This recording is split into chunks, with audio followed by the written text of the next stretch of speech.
What do you understand by backlog refinement or backlog grooming? What is the most appropriate time during a sprint or an iteration to do your backlog refinement?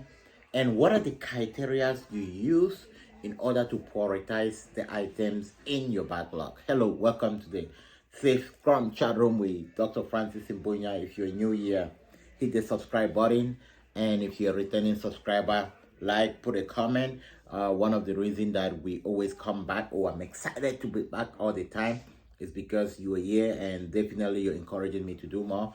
And also remember, if you want me to do a video on something, you can always drop on a comment that okay, please can you do a video on this, and I'll put it on my backlog and I'll certainly do it.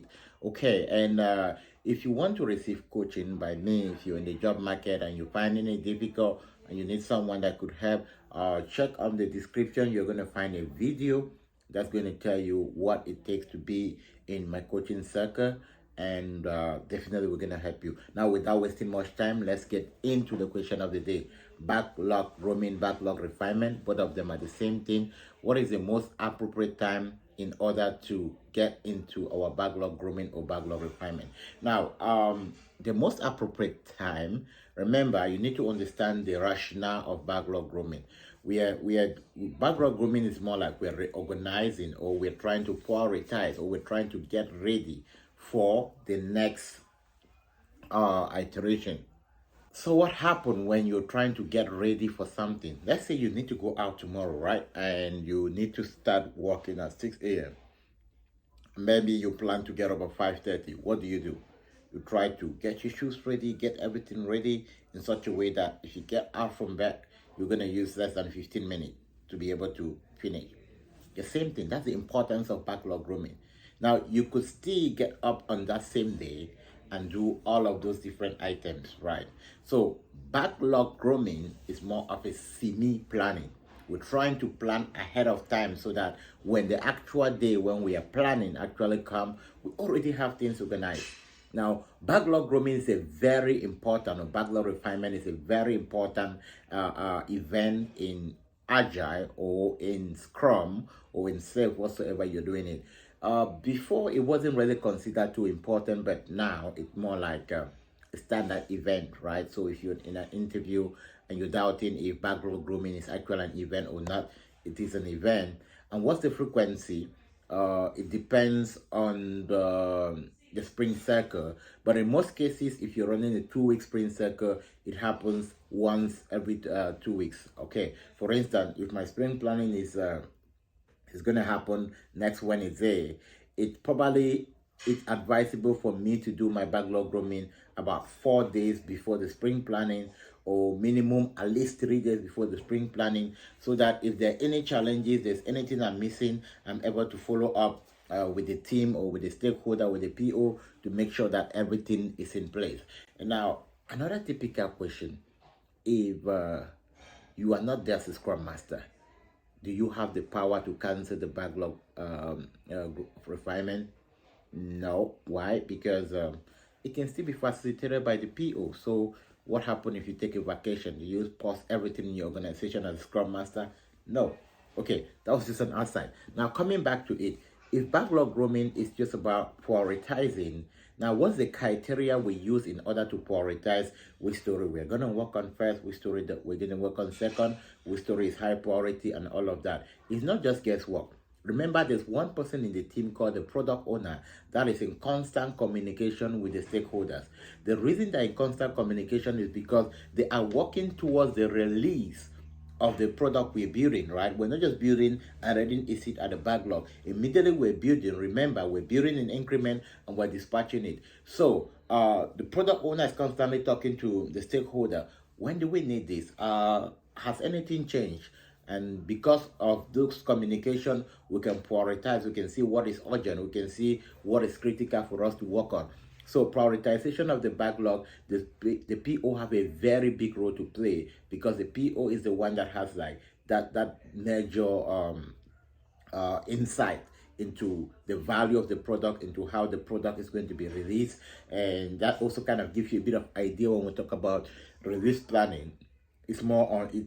Release planning help us to also prioritize the backlog because we understand how it's going to be released. All right, perfect. So we've answered the question, what is backlog refinement? It's about reorganizing your backlog and trying to make sure that you're ready for the next sprint. And then some people ask like, oh, should we go into detail, actually put assigning story points or actually estimating the amount of time, or is this just about reordering? Now, backlog is not just about, oh, let's reorder and there's nothing else to do. Depending on how organized your backlog is, you can even use your backlog refinement as a semi-planning, which means you go detailedly, you point your story, you make sure everything is ready, so that when you come during the sprint planning, you're spending less than 30 minutes. Now, the fact that the time box for the sprint planning is between 2 to 4 hours or averaging 4 hours doesn't mean that we need to come sit there for 4 hours. No. As a Scrum Master, one of the best gifts you can give your team is to help them save time, is to make sure that you make the work easy for them so that something that was actually planned to take, let's say, 4 hours, you can be able to do it within an hour and still do it effectively and efficiently, right? You're saving them time to be able to really spend on doing their own work. You're also saving yourself time. So your bigger goal is not to say, oh, it was supposed to be 2 hours, but need to stay there for 2 hours. No, it's about the work has been done. So if you're definitely your backlog grooming is estimated to like spend averagely about 1 hour, 1 hour to be able to groom your backlog. So if you come within that 1 hour and you've been able to kind of picture out the work or the scope of the work that you can do for the next iteration, and you're already kind of good within 15-20 minutes, you might say, okay, let's kind of zoom maybe 2 weeks ahead and see what next is there. If you do that within maybe 30 minutes and everything is over, the event is over, right? And how do we prioritize it? By getting information from the product owner. The product owner is having this conversation with the stakeholders so that they can be able to understand what is in priorities. That's why we can reprioritize, we can reorder based on the changes in the market. Okay, that's backlog grooming. And what time do we do our backlog grooming? It's good to do our backlog grooming in the middle of the sprint so that we get ready for the other sprint. Now, for a new team, if you get into your company and the team has never practiced Scrum or Agile before, and you need to start, you're the first one to bring in the Scrum ceremonies and other stuff. Now, there's what we call the Sprint Zero.